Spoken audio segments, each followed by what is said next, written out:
Assalamualaikum warahmatullahi wabarakatuh. Perkenalkan, nama saya Muhammad Andi Firmansyah. Video ini akan berisi tentang pengerjaan tugas PO6 implementasi 3 dalam MySQL. Jadi di sini kita disuruh untuk mengerjakan beberapa tugas, yaitu diminta untuk mempelajari dan mengimplementasikan trigger pada MySQL dalam konteks pengelolaan data pada sistem database marketplace yang telah dikembangkan oleh masing-masing mahasiswa pada pertemuan sebelumnya. Untuk tugas pertama di sini kita harus menjelaskan sintak dasar trigger yang udah dibuat. Jelaskan sintak dasar pembuatan trigger pada MySQL yang meliputi struktur dalam pembuatan trigger, penggunaan before after, penggunaan event insert update delete, penggunaan out dan new. Contoh penjelasan disertai dengan contoh sederhana. Jadi di pertemuan sebelumnya kita kan udah buat kan triggernya. Jadi kalau kalian lihat di sini, ini udah bikin trigger pada pertemuan sebelumnya. Lalu kalau kita lihat, struktur dasarnya yaitu kita harus membuat namanya terlebih dahulu. Contoh di sini before insert dp, dan tabelnya itu ke arah kemana, detail pesanan.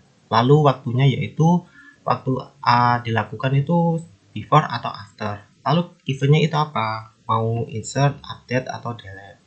Nah contoh di sini yaitu kita ingin memperbarui stok yang ada dalam varian produk jika terdapat jumlah. Jadi kan kalau ada jumlahnya dimasukin, otomatis kan stoknya harus berkurang. Nah itu kita bikin triggernya.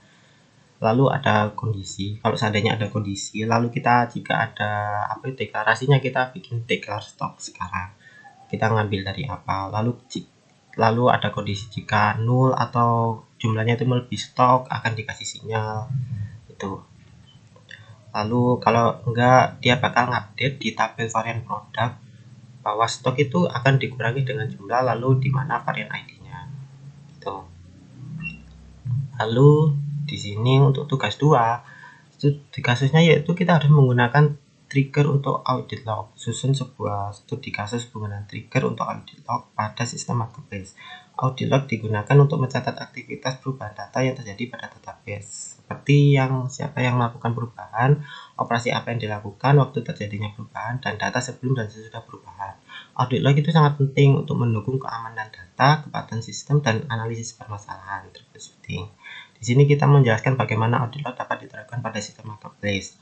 Nah, dalam tugas 2 dan 3 ini berhubungan. Jadi 3 ini akan dilakukan implementasinya. Jadi buat trigger untuk mencatat aktivitas perubahan data pada tabel tertentu dalam database marketplace. Trigger harus mencatat aktivitas berikut: insert, update, delete.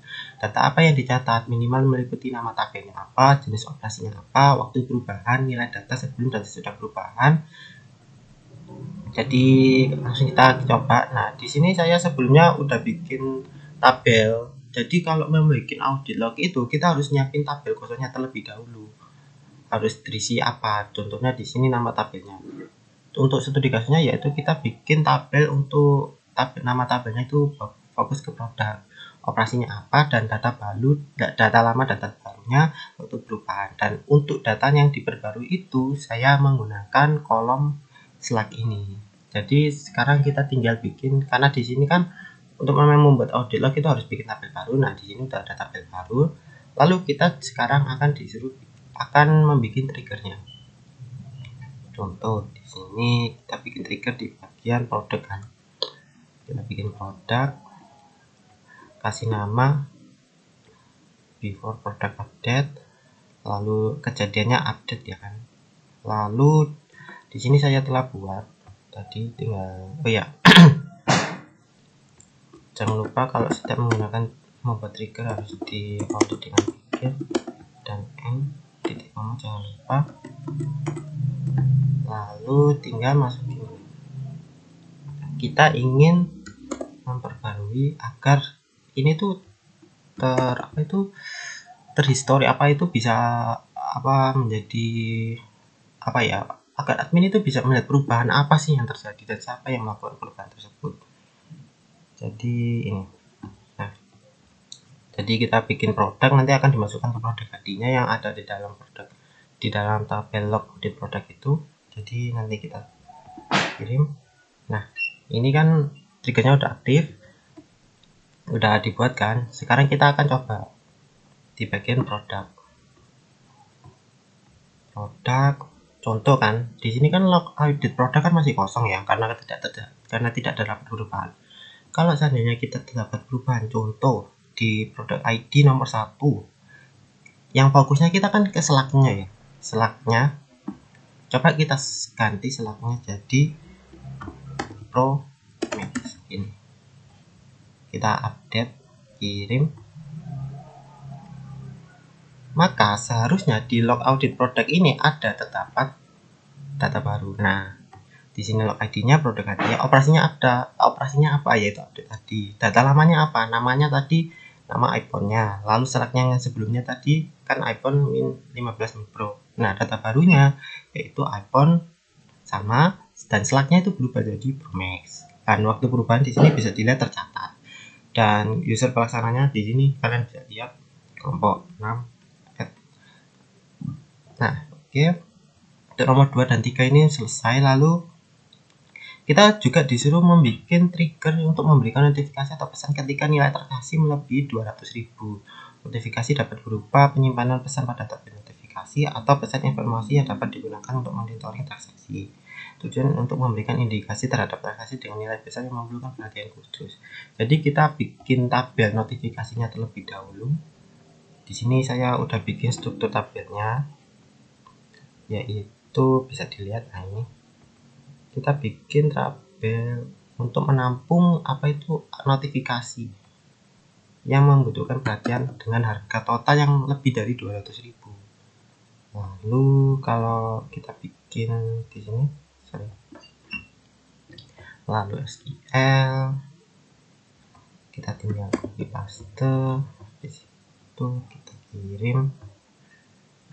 Nah, sekarang kita akan membuat triggernya.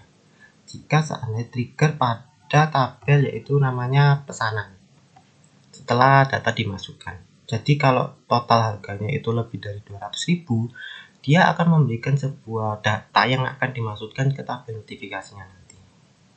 Jadi pertama kan pesanan. Di sini pesanannya banyak datanya, kan ada 5.000 data. Kita bikin triggernya. Ini yang trigger yang lama, kita bikin yang baru. Kita kasih nama ini trigger notifikasi versi besar.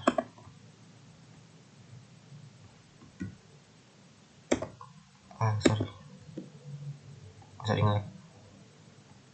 Lalu tabelnya ya pesanan, dan kejadiannya itu apa, waktunya itu apa, after, dan kejadiannya itu insert kan. Lalu kita tinggal copy paste bagian ini.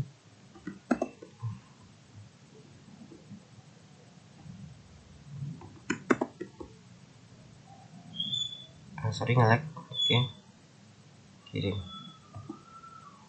Nah, di sini kita udah bikin triggernya. Pertama-tama kan di notifikasi ini pasti kosong karena nggak ada apa itu inputan gitu, ada